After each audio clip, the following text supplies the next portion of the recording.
านใหญ่ในอ่าวไทยแหล่งหนึ่งเนี่ยคาบเกี่ยวกับพื้นที่ของกัมพูชาซึ่งยังไม่มีข้อตกลงที่เอามาปฏิบัติได้ว่าเราจะพัฒนาแหล่งนี้อย่างไรคือแหล่งพลังงานนี่เท่าที่ผมทราบนี่มีคนเอ่ยถึงหลายแหล่งเลยนะครับแต่ว่าเท่าที่ทราบเนี่ยแหล่งอื่นๆส่วนใหญ่มีไม่ค่อยมากหรือถ้ามีมากอาจจะกระจัดกระจายใช่ไหมฮะท่านผู้ว่าปตท.เวลาพลังงานกระจัดกระจายเนี่ยการเอาขึ้นมาใช้มันแพงมันเหมือนหนวดปลาหมึกต้องลงไปดูทั่วไปหมดเลยแต่ถ้าแหล่งมันใหญ่เนี่ยเอาขึ้นมาใช้มันง่ายขึ้นได้รับทราบจากการสำรวจว่าแหล่งที่มีพื้นที่กับเขมรเนี่ยเยอะใช่ไหมครับเยอะ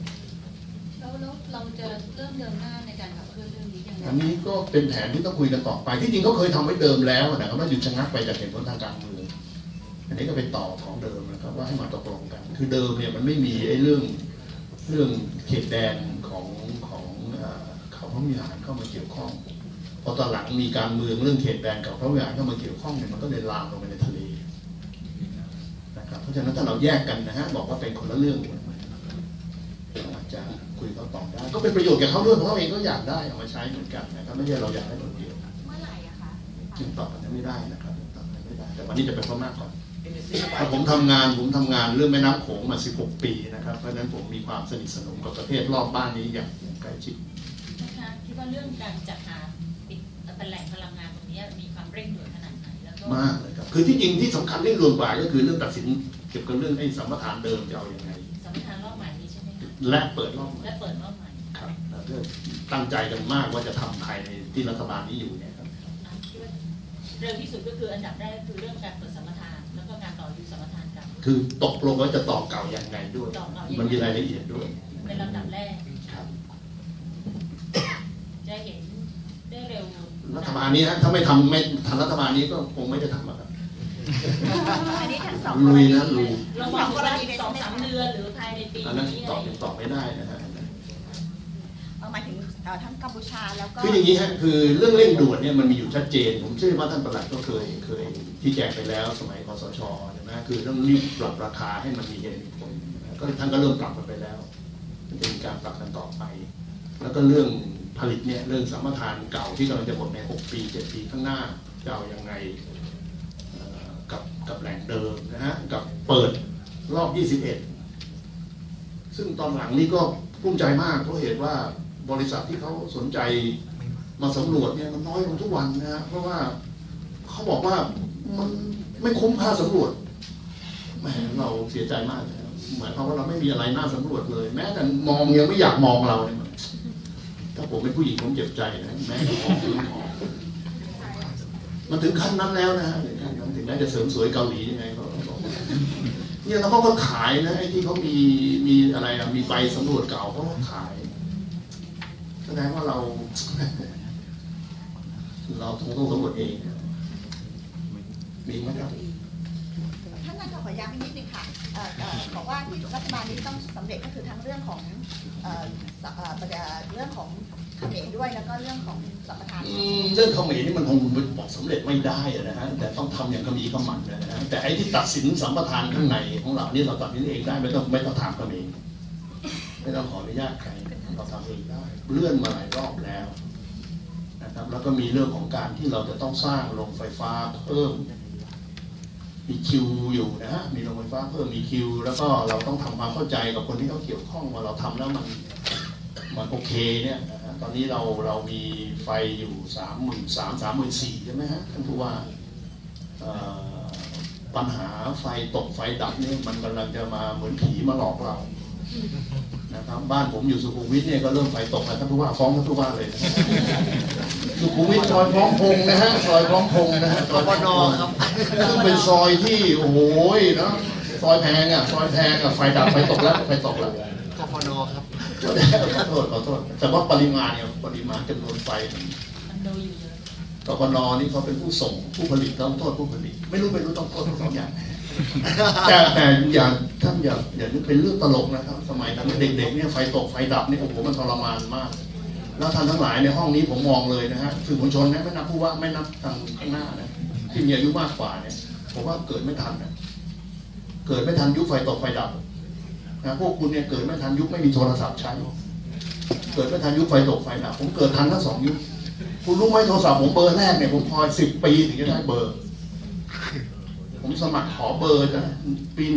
1973 กลับมาจากอเมริกาได้ปี 1983นอกนั้นผมต้องไปซื้อมาเบอร์ละ100,000คุณคิดดูไฟตกไฟดับทีนี้ไม่มีใช่ไหมเพราะฉะนั้นอย่างมันเกิดเป็นแรงขาดคุณนึกถึงที่เรามีอาคารสูงมีอะไรพวกนี้ถ้าไฟตกไฟดับมันจะเกิดอะไรขึ้นไม่ได้นะเราต้องมี security ทางด้านไฟฟ้าให้ได้เราจะไปคิดว่าโอ้ยมันโอเคไม่ใช่มันไม่โอเคนะมาจิ้นมันไม่มีมาจิ้นมันเหลือไม่รู้กี่เปอร์เซ็นต์นะท่านผู้ว่านะมาจิ้นของไฟฟ้ามาจิ้นเหลือเท่าไหร่ก็ไม่รู้นะมาจิ้นในที่เวลาพีคเนี่ยไม่ถึง10แล้วมั้งใช่ไหมมาจิ้นไฟฟ้าที่จะปลอดภัยเราต้องมี15ตอนนี้แล้วทางภาคใต้นี่แย่เลยใช่ไหมเพราะฉะนั้นต้อง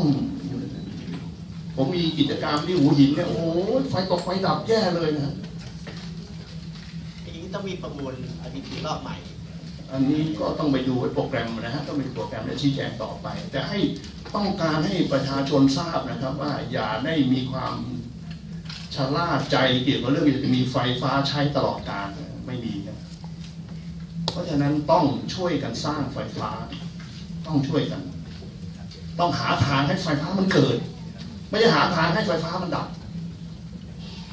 นะครับอย่างเดียวคือประท้วงเรื่องไฟฟ้าตรงนั้นไม่เหมาะไม่ว่ากันนะฮะแต่ว่าต้องเมื่อไม่เหมาะแล้วต้องช่วยให้มีไฟฟ้าเกิดด้วยต้องช่วยกันต้องรณรงค์ให้มีไฟฟ้าเกิดด้วยรณรงค์ไม่ให้มีไฟฟ้าถามหนึ่งครับว่านโยบายของรัฐมนตรีจะมีการเร่งให้มีการลอยตัว เข้าสู่ระบบของราคาน้ำมันอย่างเร็วที่สุดได้เมื่อไหร่คืออันนี้ก็เหมือนที่ทางท่านปลัดได้ชี้แจงไปนะครับหลักการมันมีอยู่ชัดเจนอยู่แล้วว่าของอย่างเดียวกันถ้าซื้อก็ต้องซื้อราคาเดียวกันยกเว้นผู้ไหนยากจนใช่ไหมฮะเราก็ช่วยแยกมาต่างหากภาษีถ้าเสียของอย่างเดียวกันเสียภาษีก็ต้องเสียเท่ากันถึงจะมีความเป็นธรรมทำไมผมใช้น้ำมันดีเซลทำไมผมไม่ต้องเสียภาษีมากเท่ากับคนใช้เบนซินแล้วผมจนเหรอกับเทียบกับคนมอเตอร์ไซค์ผมรวยกว่าตั้งเยอะมาซักซีไลผมทำไมผมซื้อน้ำมันไม่ถึง30 บาทพวกมอเตอร์ไซค์เขาซื้อตั้งใต้ตอนนี้39นะแบบนี้ต้องช่วยกับท้วงที่จะต้องปรับภาษีสัปดาห์มิตรดีเซลขึ้นก็หลักการนี้มันชัดเจนใช่ไหมถ้าคุณไม่เห็นด้วยกับหลักการนี้ผมว่าคุณก็ต้องถามว่าตัวคุณเองมีปัญหาแล้วคนที่มีธรรมาภิบาลในหัวใจเนี่ยต้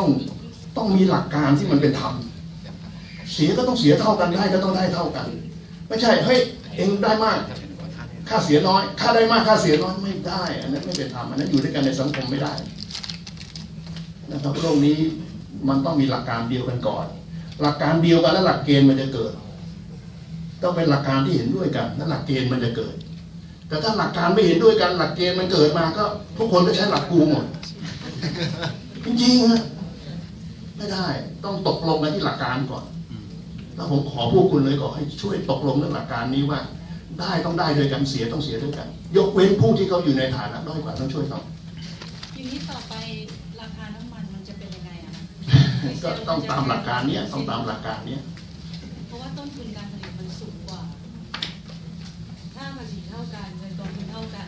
ดีเซลมันก็มีโอกาสสูงกว่าคืออันนี้จะให้ผมประกาศ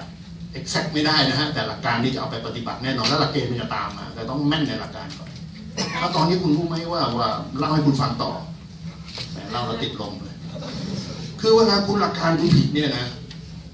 ขณะนี้เนี่ยเราใช้ดีเซลเยอะใช่ไหมแล้วสิ่งที่มันเกิดขึ้นคืออะไรเบนซินใช้น้อยแล้วเบนซินเวลากั่นเบนซินมันก็เหลือเพราะเวลากั่นมันเป็นสูตรของมันต้องออกมาเท่านั้นเท่านี้เปอร์เซ็นต์นะเบนซินมันก็เหลือพอเบนซินเหลือแล้วทำไงคนในโลกนี้เขาก็รู้ว่าเบนซินเราเหลือเขาก็คอยจ้องเมื่อไหร่ประเทศไทยต้องขายเขาก็ตั้มราคาเราลงเราก็ต้องขายเบนซินในราคาถูกกว่าที่ควรใช่ไหมคิดดูนั่นก็คืออันนี้คือหลักการอีกหลักการหนึ่งก็คืออย่าง LPG เนี่ย